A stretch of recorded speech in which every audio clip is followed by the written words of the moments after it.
Welcome to Helping Organizations Thrive. This morning, I have Adam Strong on the show. Good morning to you, Adam. Good morning, Julian. How are you today? I'm very well. Good to see you. And just going to let the audience know, you are a business strategist, podcaster, a speaker, as a keynote speaker, and author of the Play the Game, How to Win in Today's Changing Environments.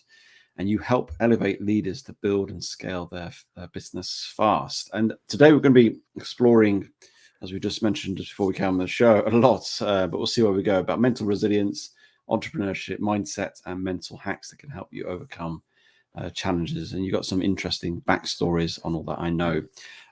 Before we get into that, I just want to ask, what do you love about what you do? What do I love? What do I do? I think for me is what I really love to help people, Julian, like genuinely and authentically love to help people. So, I've got a passion for identifying, what challenges people are going through, and being in entrepreneurship from such a young age, at the age of 11. It just gives me a real deep sense of happiness and sense of purpose. Do you know what I mean? So I think in short answer to your question is that's the real reason is people actually and people that I enjoy working with gives me that sense of fulfillment. And going back to that when you were 11, I know the story, and it's interesting because I have a very similar story to that as well. When you share that moment where I was 6 years old, I was with my brother doing it together. I was 6 and he was 10, and which is interesting actually. So tell us that sort of flashpoint of when that sort of sparked about sort of entrepreneurship, and if you can reflect back on that, what was the spark that made you think, actually, I'm going to do this, and felt this putting yourself out there and starting to generate some revenue even at the age of 11? Yeah, it's interesting. I was actually reflecting back on this week. I'd actually created a carousel. I don't know if you saw it on LinkedIn, and kind of broke the journey down. But I give the audience just some context. So I wasn't born with a silver spoon in my mouth, basically. As for most people, I guess, entrepreneurship is a choice rather than kind of like a skill set. My background as a young kid, I lost my hair through alopecia, and this was mainly due to a number of different factors, such as going through the foster care system. My mum wasn't particularly well. She suffered and still suffers from long-term depression, and I just generally had a lot of worries at a very young age. As most kids don't really experience this type of worry, but I experienced a lot of worries when I was young, and and at the age of 10, I'd lost my hair through alopecia, so I haven't had hair on my head for well over 30 years. We kind of share that same thing, but mine took a little bit longer to go, but it is gone. It's gone, exactly. But yeah, so I lost my hair at the age of 10. And this was due to uncertainty and stress and worry and things like that. And I was bullied a lot. I'd suffered from asthma from a very young age. Still remember the times of when I was on the bus, for example, with my mum, and just out of nowhere, I'd end up having an asthma attack. So, pretty darn serious, and this was at the age of 10. And I was the kind of kid, I was a very introverted type of character. I kept myself to myself. I did try to enjoy school up until the point of, like, when I lost my hair.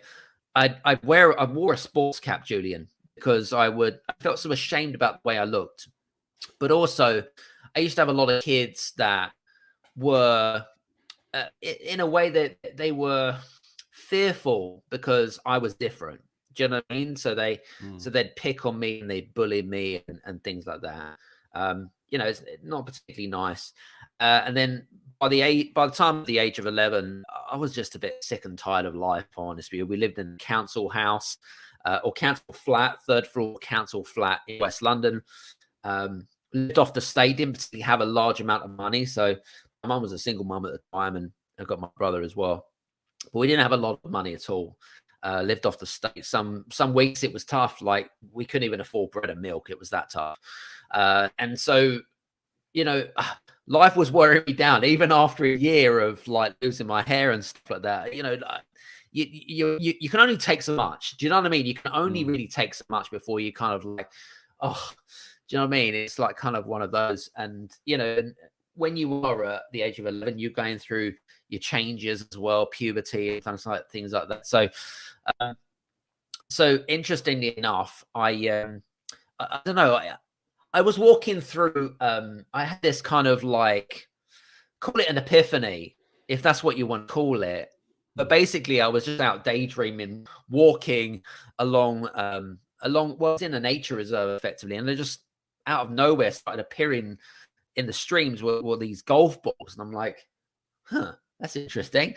Yeah, and I didn't really think much of it really, but then there was a local golf club, which was kind of like right next to the nature reserve, which was separated between a long stream that went through the boundary of the golf club. And so I thought to myself, gave me an idea.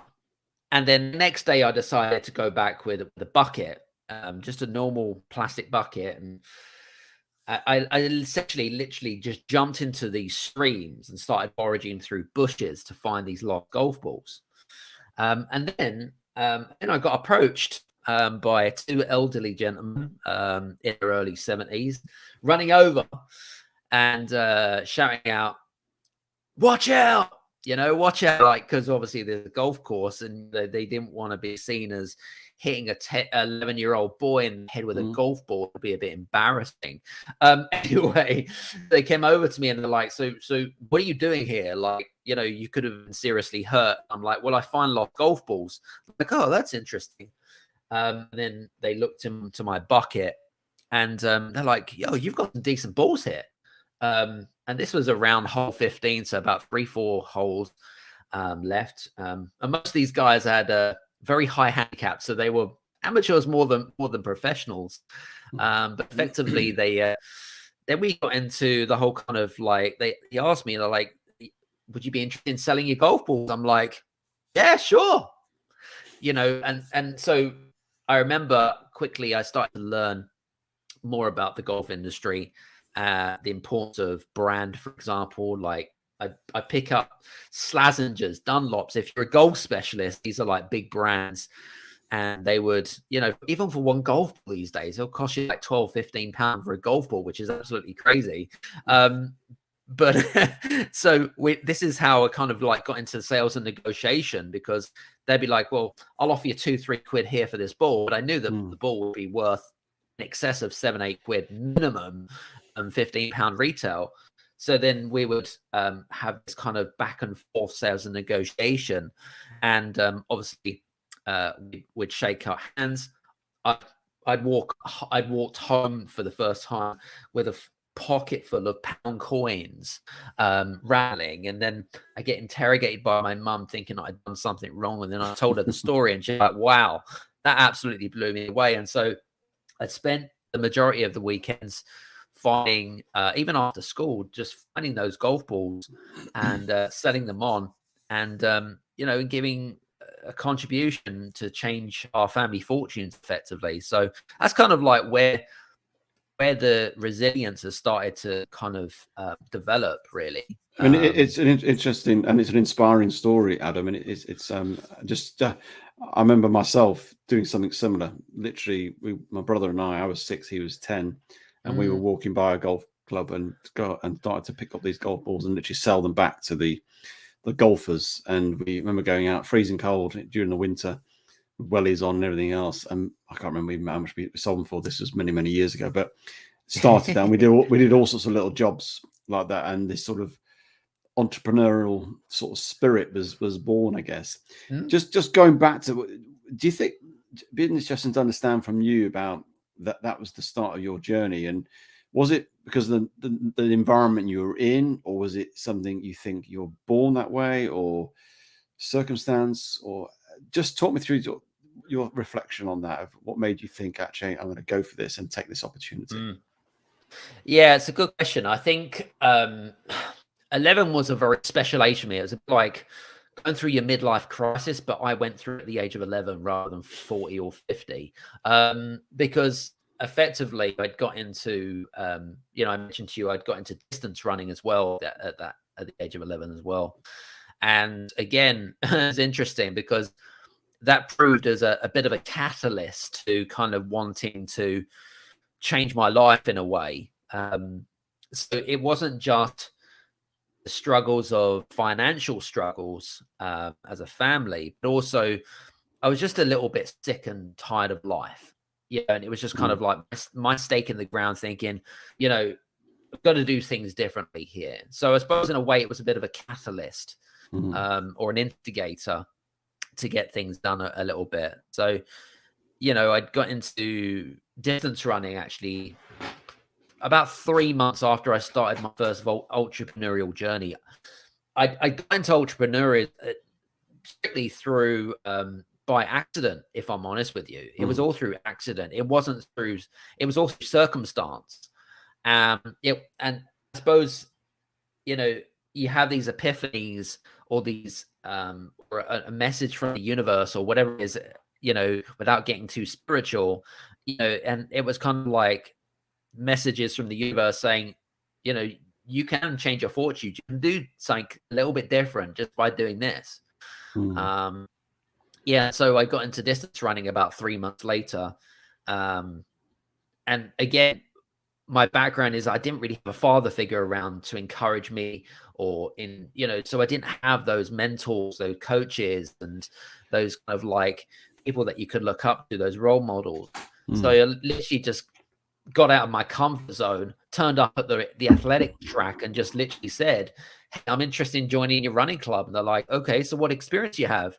Not a lot. I mean, I'm an asthma sufferer. Like, what? She's like, yeah. What do you want to do? I'm like, well, I want to do distance running. And so she walked us down, you know, without trying to say too much. And you have these judgmental,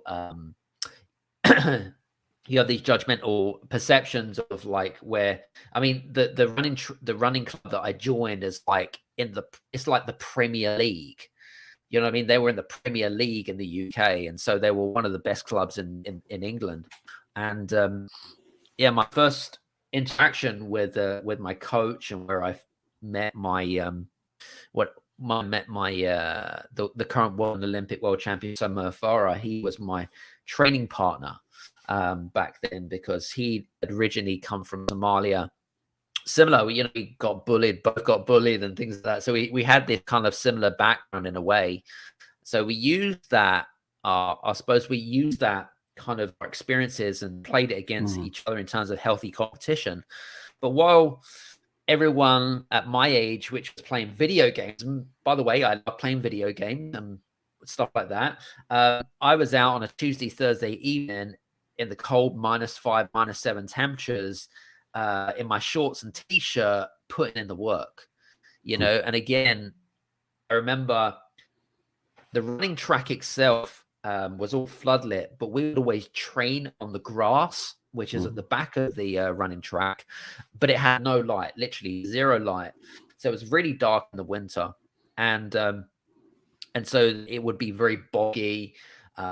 You know, the grass hadn't been cut for months on end because it had been the winter time or whatever it might be. And again, this is where I feel like I started to build up that mental resilience, because if I thought to myself, well, if I can, and again, I used running as a way to increase my confidence as a catalyst, but also as a way to thought it, you know, running and starting up my first business, you know, it helped me not just build confidence within myself, but it also helped me to kind of like take perspective of thinking, well, if life can throw that at me, then I can kind of like counteract and give it even better. Do you know what I mean? So those are, to me, 11 years old was very special because it was those two life experiences that has really kind of helped me to become the person I am today. And you shared that you saw it as your midlife crisis point, which Yeah.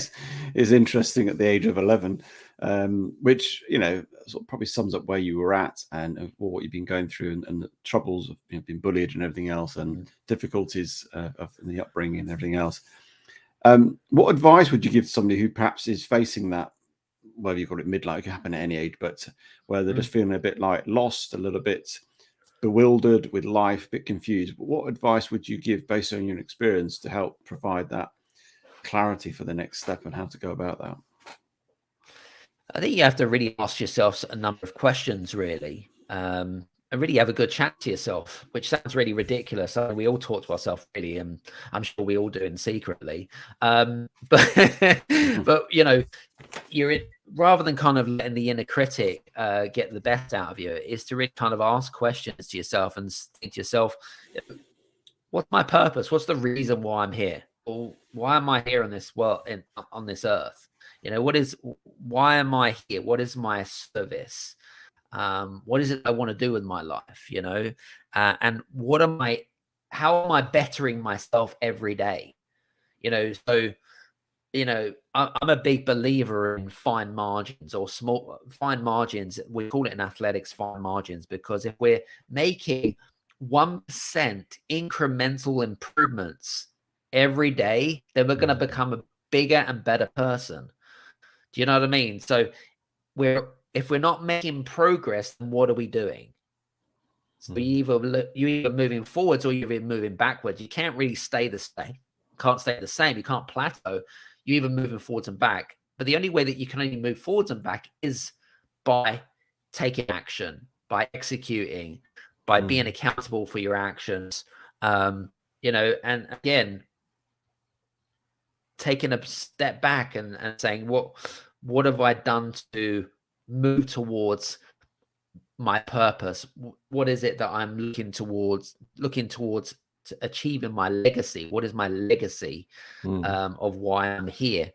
It's looking at a much bigger picture, because we all suffer from a loss of direction, a loss of purpose, or whatever it might be. But it's really asking really strong questions about yourself, and this could be applied to organizations. There's a lot of companies out there that have exactly the same thing. They get lost.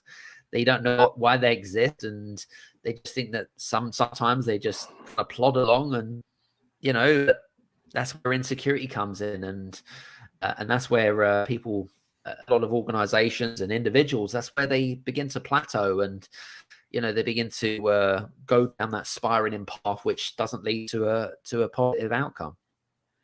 Yeah, and I like what you mentioned there, that it's making yourself a better version of you, not comparing to anything else, but comparing yourself what you were yesterday, today, and all that sort of stuff is more helpful, and getting that real clarity on what you're here for, what's the purpose, what's your mission. And I think that for me, and I do a lot of work with clients on that, really helps. Once you get that, then you start to work out what are my goals, what am I going to do based on that direction, where are we going to go with that. And I think that's getting that grounding. I want to just go back to a little bit on that aspect of where you found the running really helped build confidence, and I just want to sort of probe a little bit. What was it about the running, and how did that start to, I guess, build that mental sort of resilience in you as a person? Well, as I mentioned to you, I was an asthma sufferer. So getting into distance running probably wasn't the greatest idea in the world. We're all full of great ideas. That probably wasn't the smartest idea. But it's effectively, I remember when I first got started, I didn't do particularly great. I literally found it even difficult to run 100 meters, let alone do distance running. And it really took a lot of tenacity, continue to keep going, in a nutshell. I don't know what it was that kind of kept me going, but I just kept on saying to myself, why not? Like, why can't you do this? I just kept on asking specific questions around that. Give me a reason why you can't do it, type of thing. I just kept on battling my inner critic more than anything else. And so within 6 months of training hard and making a lot of self-sacrifices.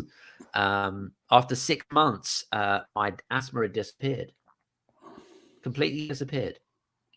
And that was due to you running, no medication as such, and no medication. It was literally what they're saying is, because I'm increasing my lung capacity, and I'm increasing oxygen and the way it flows. It's just helped get rid of asthma completely. And so once I'd got rid of that and overcome my asthma and stuff like that, I can then start to become stronger, build up my endurance, and again, just kind of, it helped me to give me a perspective of, you know what, I can do this. I can do this. Whatever life throws at me, I can do this. If an asthma sufferer can do it, then I can do it. So, that was kind of like where it kind of started from. And that's where it really kind of started from. And when you sort of reflect on your life and what you've done, obviously since then, obviously you built your own businesses in terms of what you do and how you help other people. What are the sort of daily habits and routines or practices that you do now that helps continue to build that mental resilience? Again, I'm presuming you're doing it, but again, that's a presumptuous here. But what are the things you're doing that will help you sort of maintain it? Because it's something that continues to grow, and I think resilience is like a muscle, isn't it? We've got to continue to stretch it, build it, and keep it active. It is. I think a few things really. It's really interesting you brought this up. So I decided that this year I wanted to get myself completely out of my comfort zone.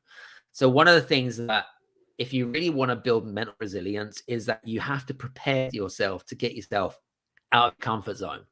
You have to do that, because otherwise it's not going to work, right? And it's like anything. If you're going to the gym for the first, second, third time, expect to have sore muscles after your workout, and it's like anything. I remember when I was in high sports performance coaching, and used to train people that were preparing for events, and I used to get them to do exercises which they absolutely hated, and they hated it because they weren't very good at it. But after a few weeks, even a month, they could start to see those improvements, and because they started to see those improvements, they didn't hate it anymore, because they were much better than they were when they first started. So this year I've decided to, I don't know if it was out of ego, but I really wanted to test my self-discipline. For me, one of the key skills that I suppose, and habits that I'd learned earlier on, is the importance of self-discipline. So this year I decided to, in fact, only recently I booked to do an adventure race in summer. And what adventure racing is, it's a bit like triathlon, yet the activities are completely different. So adventure racing, Julian, is trail running, it's mountain biking, and it's kayaking mixed with orienteering. So it is a bit of a mixture and stuff like that. And I thought to myself, you know what? I fancy a piece of that. But I decided to enter at the master's level, which means it's a 6-hour race, non-stop, of course, and it's going to happen in a couple of months. Now, I believe that I can do this. Like, my mindset is that I'm going to do this. I don't have a choice now because I entered it. Whether my body tells me is a completely different thing, of course. So I'm doing it because I need to prove to myself, but number one, I've still got it. I know it sounds really ego-driven, but I need to prove to myself to say that if I can do this, I can conquer anything. Doesn't matter if I wanted to go to Everest or whatever it is, but I'm literally just proving to myself that, and through self-discipline, through achieving this challenge and stuff like that, I can use my experience and apply it to my business and to the clients I work with. So so it kind of gives you some context. Yeah, it sounds a quite a challenge. I mean, I've done triathlon and Ironmans before, and I've always thought about adventure racing because I used to do loads of kayaking when I was younger, and I'm Nice. not the greatest of swimmers, you see. So I think kayaking to me is better than swimming. So, Agreed. but no, but it's there's something about that the mix of sports, and there's a lot to think about and a lot to sort of contain. What do you what will be your mental sort of preparation for that? Because there is a physical aspect clearly, and I'm sure you're doing various physical training. How are you preparing yourself mentally to? Because it's not just about the physical, and that it's the mental piece will get you to the finish line, won't it? Yeah, no, you're absolutely spot on there. I think along with my preparation with regard to having positive self-talk is very important, especially if you're going out and it's like, say for example, you're due to do a training run, and it's really easy to shy away and think to yourself, oh, you know, it's raining today. Skip training. Do you know what I mean? It's easy to be a cop out. Mm, It's easier when you've got an accountability buddy. Of course it is. It's much easier because we push ourselves that little bit further. Um, but I think for me, is positive self-talk is really important. Yes, you can use affirmations as well if that works for you. And again, a lot of sports psychologists use that, and look at them. You look at yourself in the mirror, and you're like, "Let's do this," kind of like Rocky Balboa type of style. Um, but also, uh, the other reason why I'm actually going to probably going to be raising some money for charity as well. So, and that'll be towards helping clean up our oceans. mm, So there's a reason why I'm doing what I'm doing. It's not just for the ego and testing my self discipline. mm, There's a bigger picture to it all. And again, that kind of gives me the extra reason why it's worth it. Does that make sense? mm, Um, so I think I feel for like mentally, through the life experiences, and what I've been mm, through, I'm pretty mentally prepared up here mm, because I know I can do it. I've done it before. I haven't done it for a while, but I know I can do it. mm, Um, but for the average Joe blog or Joe public, I would say, certain habits such as, affirmations, uh, even listening. I used to listen to, and still do actually, on YouTube.